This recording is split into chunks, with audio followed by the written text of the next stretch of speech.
Caractéristiques et points de fonctionnement. Pourquoi ne peut-on pas associer n'importe quel générateur à n'importe quel dipôle? Avant de réaliser un circuit électrique, il peut être intéressant de connaître la caractéristique tension-intensité de chacun des dipôles, afin de pouvoir prévoir le point de fonctionnement du circuit électrique. Cela permettra alors de vérifier que chacun des dipôles fonctionnera sans être détérioré. Mais que représente la caractéristique tension-intensité d'un dipôle? La caractéristique tension-intensité d'un dipôle est la courbe donnant la tension U à ses bornes en fonction de l'intensité I du courant qui le traverse. La pile a par exemple cette caractéristique, c'est-à-dire que la tension mesurée à ses bornes diminue lorsque l'intensité du courant qu'elle délivre augmente.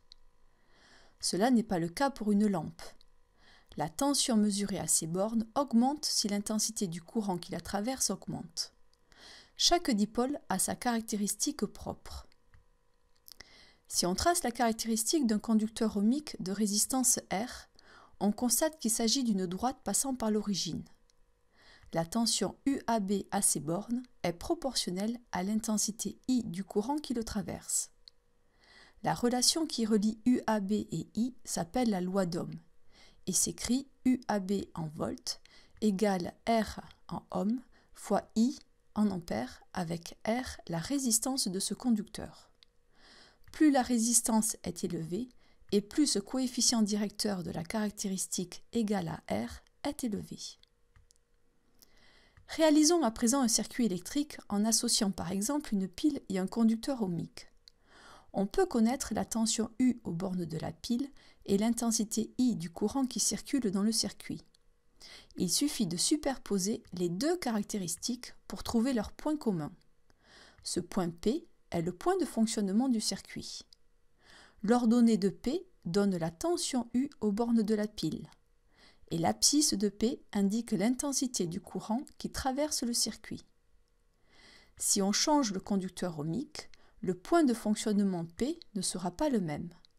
Il dépend des dipôles présents dans le circuit.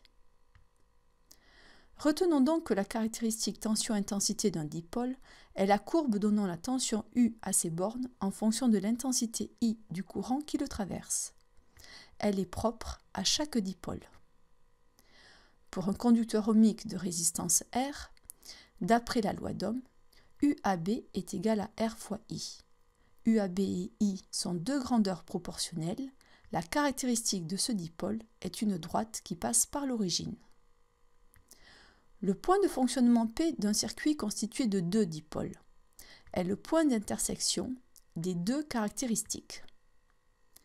L'ordonnée indique la tension aux bornes des dipôles quand le circuit fonctionne et l'abscisse indique l'intensité I du courant qui les traverse.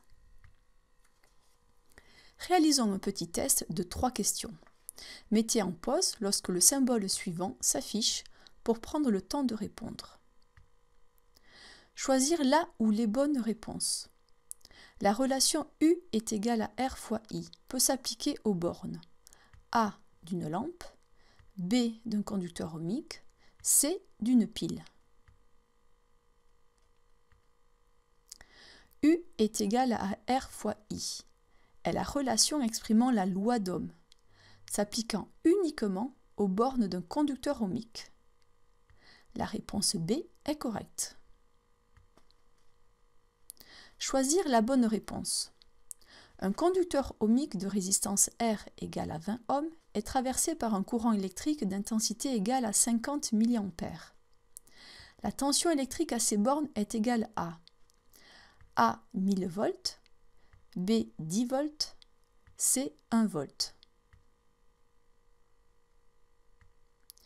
Il s'agit ici d'un conducteur ohmique dont la résistance et l'intensité du courant électrique qui le traverse sont connues.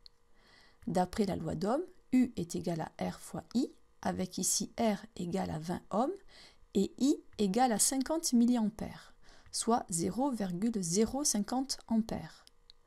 D'où U est égal à 20 ohms fois 0,050 ampères, soit 1 volt. La réponse C est correcte. Choisir la bonne réponse. Un générateur a une tension considérée constante à ses bornes d'une valeur égale à 2 volts. Il est relié aux bornes d'une lampe dont la caractéristique est donnée ci-après. L'intensité du courant traversant la lampe est A supérieur à 200 mA, B égale à 200 mA, C inférieur à 200 mA. La caractéristique de ce générateur est tracée ici en rouge. Cela permet de trouver le point de fonctionnement, dont l'abscisse a une valeur inférieure à 200 mA. La réponse C est correcte.